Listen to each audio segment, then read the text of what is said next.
Hello, hi guys! Magandang hapon sa inyong lahat. This is Gino Rodriguez from my Sagri channel, a faith healer o Zumata reader. So ngayong hapon na to, tingnan natin na nagsabihin sa iyo ng ating mga gabay. So this is special gabay for the month of February 6 hanggang February 12 for the sign of Leo. So, Leo, welcome to my channel. Ano kayang messages, advices ng spirit guides ang ating masasaga for today's video? Kanina naman kayang energy or kaganapan sa buhay ng mga Leo signs ang ating mahagilap. So, guys, this reading is a general reading lamang, hindi lahat makaka-resonate. Kunin lamang po makaka-relate sa inyo and comment down below kung kaninong energy ang ating nasagot. And of course, don't forget to like and subscribe my channel and hit the notification bell for more videos updated. Of course, maraming salamat po sa mga walang sawang pagsuporta sa aking channel, lalo na yung hindi nag-escape ng ads, naway pagpalain kayo na just may kapal, siksik liglig na gumapang biyay manubalik sa inyo. And of course, guys, umpisa na natin ang laban for this sign of Leo.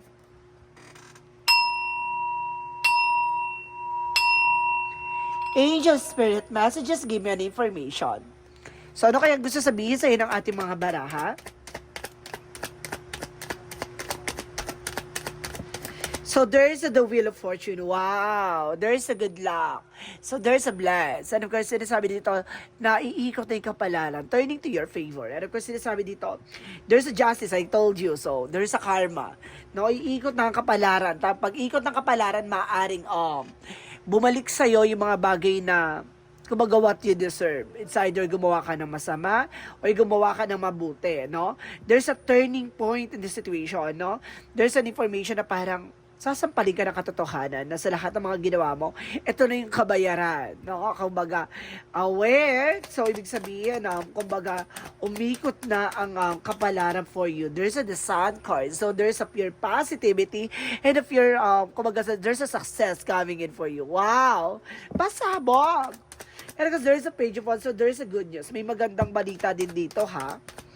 At the same time, so there's some major changes coming in for you na magdadala sa iyo ng beautiful success. So let's see additional messages. So there's a Nine of Cups. So there's an offer. What kind of offer is there? So it's an offer of proposal and kumbaga promotions or something na magdadala sa iyo ng beautiful success. And there's a Page of Cups. So there's an intuition. Makinig ka sa intuitions mo, ha? Makinig ka sa gut feeling mo. Kasi there's a possible na kumbaga may mga bagay na para susubukin ka dito ng eksena. So ano kaya ito? Additional messages for the justice. So, there's a Seven of Swords. Mag-ingat. There's a sneakiness. So, may mga sumusubaybay sa'yo behind your back na something na gumagawa ng hindi maganda sa'yo. No? Kumbaga, there's a cheating lying on you. The sun card represents the King of Swords. Kumbaga magkakaroon ka ng mental clarity, and of course, para magkakaroon ka ng kaliwanagan, of course, kalinawan, no, sa mga decision or sa mga bagay na ginagawa mo, na magdadala sa iyo ng something, realization, or something, a success. And of course, there's the Star card. Wow! A wish fulfillment. So, may mga bagay na unti-unti na matutupad. May mga bagay na magkakaroon ka na ng healing. Itong balita na to, yung magdadala sa iyo ng something, unexpected or something in the healing and miracles. So let's see what is the Tower moment. The Tower moment, there's a Four of Wands. So there's a celebration. Talagang may celebration dito na nag-aantay sa'yo, no? So magdadala sa ito ng beautiful disaster. And of course, there's a Four of Wands for resilience. May mga bagay na kailangan mong maging tahimik lang, no? May mga bagay na kailangan mong kalma lang. No, there's a step by step. And of course, there's some emperor, be mature and up in being grounded, no? Kailangan maging mature ka na, kung makinig ka sa inner voice or intuitions mo, may mga hinahatid sa mensahe na kumbaga keep going, no? Kumbaga tuloy-tuloy lang. Huwag kang mawawala ng pag-asa. And of course, there's a Nine of Pentacles, there's a blossoming abundance. Maaabot mo yung mga bagay na gusto mong makuha. May mga bagay dito na parang ibibigay na sa'yo. At talagang makukuha mo siya at talagang ibinibigay na sa'yo yung mga bagay na yan. So, let's see. Additional messages. So, there's a Ten of Cups. So, there's a happiness. So, talagang magiging masaya daw ang pamilya mo dito. Ano kasi sinasabi dito na magkakaroon ka ng something the breakthrough. So let's see what is the Page of Sword, Page of Wands, and the Star card. There's a lover. So there's an information na pati sa love life na pasabog, magkakaroon ka ng healing and of course, ng success. And of course, there's a King of Cups. So itong tao na to is a devoted, supportive person. Kumbaga, yayayain ka there's a proposal or something na, kumbaga, magbibigay sa'yo ng higher level of commitment. Additional messages for the Nine of Cups and of course the Nine of Wands.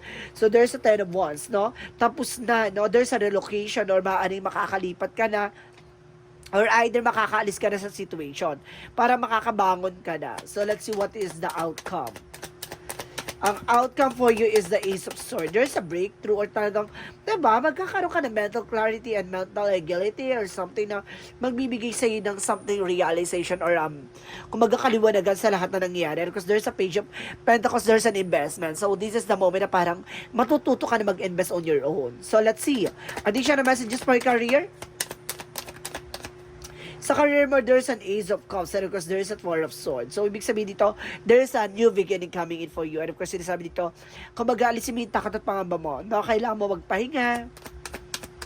And of course, kailangan mong alisin yung pag-overthink. So, let's see what is additional messages for love life. So, love life is the Chariot card.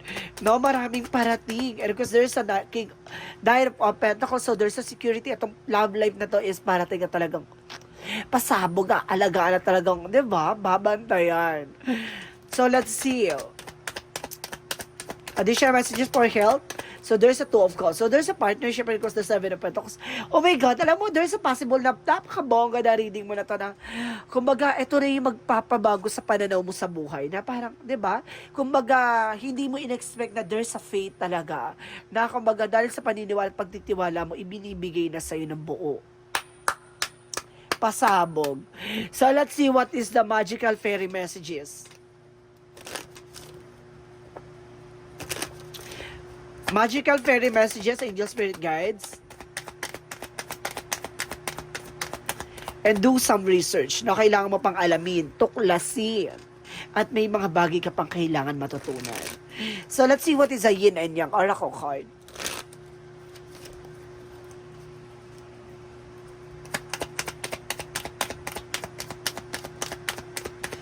So, there's a message or something, a travel. May travel ka dito, guys, And there's a freedom, no? Makakalaya ka na sa worries or something stress. And of course, there's a sin. Kung yung tinanim mo, siyang aanihin mo. Diba? And of course, there is some self-care. So, kailangan mo ng, diba, alagaan yung sarili mo. So, let's see what is additional messages for Angel Spirit, for Archangel Michael. For Archangel Michael, messages for you. So, there is a decide to be happy now. So, kailangan mo mag-desisyon na maging masaya ka ngayon. No? And kung sinasabi dito, this is your life purpose. So, ito talaga yung purpose mo sa buhay. Ang pagdaanan ng lahat ng mga yan. At kumbaga, this is the moment na parang, di ba, harvest ka na lang ng harvest. So, let's see what is the Monsology. Balance is spiritual and practicality. So, kailangan mo maging balance, no? And because there is a, you're very close to achieve your goal. Napakalapit mo na para matupad yung mga pangarap mo. Additional chakra messages. There's a wisdom. So, there's an enlightenment, no? Talagang bibigyan ka na kaliwanagan yung mga bagay na magbibigay sa'yo ng something information na malalaman mo kung sino tong humaharang in pace, no? May mga humaharang pa sa'yo. And there's a perfections, no? Kumbaga, it's either naiinggit yan dahil parang sa'yo, parang nasa iyo na lahat ng eksena na ibibigay ni God. Parang ganon. Nainggit. So, there's a relationship. Diba? Parang malusog ang iyong relasyon. Masagana. And there's a changes. Na may mga magbabagong magaganap sa buhay mo. And there's a inner self-expansion. Palalawakin ang iyong kaalaman. Spiritual man yan o medical or something. Spiritual or for practicality. And there's a psychic abilities. May kakayanan ka ha. Malakas ang pakiramdam mo. May third eye ka. So let's see what is the Romance Angels. Romance Angels is you deserve love, no? Deserve mo raw na mahalin at magmahal. So, let's see. And there's a true love. So, darating yung araw talagang, di ba, mamahalin ka what you deserve, di ba? So, let's see what is the energy. Energy represent appreciations, no? So, dapat marunong ka kumbaga mag-appreciate ng mga bagay-bagay na pinagkakaloob sa'yo. There's a strategy. Gamitin mo raw yung strategiya para makapag, di ba, palawakin ang kaalaman at of course, karanasan mo. Additional messages for Angel Spirit Guides. And there's a changes. Talagang, there's a changes talaga. No? Maraming magbabago dito and there's a failure. No? Marami ka man hindi natupad, may mga bagay ka man na pagkakamali or something disappointment. So this is the moment na kumbaga mababago na yung sistema or yung perspective mo sa buhay mo. There's a inner authority. So ikaw yung magdidikta o ikaw yung gagawa ng bagay na, 'di ba? Ikaw bubuti at ikasasama mo. So this is the moment na parang you are being also a creator of your own life. And there's a with the haters, so there's a deep love, no? So baga napakalalim ng panghuhugot or panggagalingan mo nito. There's a star family. So ibig sabihin dito, there's a call in support. So there's a unity about sa family nyo. So let's see what is additional messages for Angel Spirit Guides.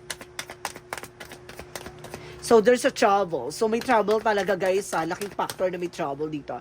And there's a counseling. So, there's a lot of advices coming in for you with the Angel Spirit. So, there's an inner voice. Makinig ka, no? May third eye ka or there's a sixth senses na lakasan mo yung pakiramdam mo kung ano yung binabatid na mensahe na iyong ng mga gabay, no? Ask for help from others. So, kailangan mo ng tulong ng ibang tao. And there's a reconsider. So, kailangan mo rin lumapit sa kanila. And there's a forgiveness, no? Kapatawaran ang magdadala sa'yo ng kalayaan. Diba? So, let's see what is the Jesus loving quotes. So, there's a, whosoever you shall do with all your father and my sister, in the same my brother and my sister. So, ibig sabihin dito, kumaga yung mga bagay daw na ginawa mo sa iyong pamilya, yung gano'n din daw yung mga bagay na ginagawa mo sa ating Panginoon. So, ibig sabihin dito, be gentle, no? With yourself, also with your loved ones. No? So, let's see what is the angel's number. There's a 28, I am a leader. So, pamumunuan mo or magiging, kumbaga, creator ka ng sarili mo on eksena or sarili mong kwento. In our effort to accomplish your great things, you recognize the value of working with others. You make a capable and a compassionate leader who can bring people together and drive them towards achievement. So, kumbaga kayang pamunuan na matupad yung mga bagay-bagay sa'yo at para sa mga tao sa paligid mo. No? Kumbaga nadadala mo sila kung saan man sila maganda yung kahihinatnan or may magandang kahulugan, mga bagay na nangyayari sa kanya. No? Kaya mo silang dalhin sa kung ano man yung gusto mong iparating. So, let's see what is the messages of life. So, the eyes of the heart. So, sinasabi dito, today, I've received the beauty, the real beauty of every person I meet. With the eyes of heart, I see behind the personality and focus the energy of love that dwells beneath of the surface. I am filled the wonderful influences of God in every one of us.